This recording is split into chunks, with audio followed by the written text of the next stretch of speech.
Hello everyone, welcome to Velora reads. இன்றைக்கி நம்ம என்ன பார்க்க போகிறோன்னா, அணையா விளக்கு அந்த ஸ்டோரி தான் பார்க்க போகிறோம். The lantern that never went out. ஒரு சின்ன கிராமம், வயலும் வானமும் சந்திக்கிற இடத்துல இருக்க ஒரு கிராமம். அந்த கிராமத்தோட நடுவில் ஒரு பெரிய ஆலமரம் இருந்துச்சு. அதில் எப்போவுமே ஒரு சின்ன விளக்கு தொங்கிட்டே இருந்துச்சு. லேண்டன் சொல்லுவோம்ல, அந்த விளக்கு. எப்போ இருந்து அப்படியே இருக்குது, யார் இதை ஏற்ற ஆரம்பித்தாங்கன்னு யாருக்குமே தெரியாது. ஆனால் ஒவ்வொரு மாலையும் அந்த விளக்கு ஏறாமல் போனதே இல்லை. அந்த விளக்கு ரொம்ப பிரைட்டாக இல்லை, முழு ரோடையும் ஒளிர வைக்காது. ஆனால் வேலை முடிச்சுட்டு இரவு வீடு திரும்புகிற விவசாயிக்கிட்ட சரி வீட்டு பக்கத்தில் வந்துட்டோம் அப்படிங்கிற நிம்மதியை கொடுக்கும். இருட்டுக்கு பயப்படுற ஒரு குழந்தை தூரத்தில் இருக்க அந்த விளக்கை பார்த்தா போதும், அப்படியே ஓடி வரும். பயணிகள் கூட அந்த மரத்தடியில் கொஞ்சம் நேரம் நின்று என்னமோ நல்ல ஃபீலிங் அப்படின்னு சொல்லுவாங்க. ஒரு நாள் நைட்டு பெரிய புயல் வந்துச்சு. காற்று பயங்கரமாக அடிச்சுது. மழை கொட்டி தீர்த்துச்சு. கரண்ட்டு போயிருச்சு.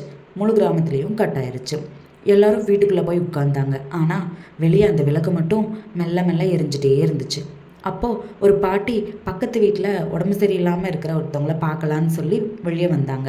அந்த விளக்கு ஆடுறதை பார்த்தாங்க. அவங்க நின்று அவங்க கைகளால் விளக்க காற்றுலேருந்து அணையாமல் மூடிட்டாங்க. தொங்கிட்டு இருக்கிற குக்கியை பிடிச்சு சரி பண்ணிட்டாங்க. அப்போ மெதுவாக சொன்னாங்க அந்த விளக்கிட்ட, நீ இத்தனை நாளாக எனக்கு வழிகாட்டின, இன்றைக்கே நான் உன்னை காப்பாற்றுறேன் அப்படின்னு சொல்லிட்டு அந்த விளக்கை பார்த்துக்கிட்டாங்க. காலையில் ஆயிடுச்சு, புயல் நின்றுச்சு. கிராமத்துக்காரங்க எல்லாருமே ஆலமரத்தடியில் சேர்ந்தாங்க.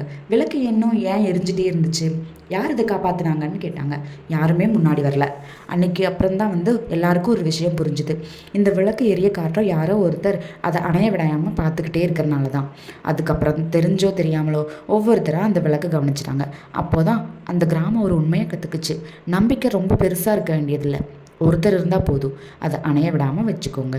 Thank you for listening Velora reads.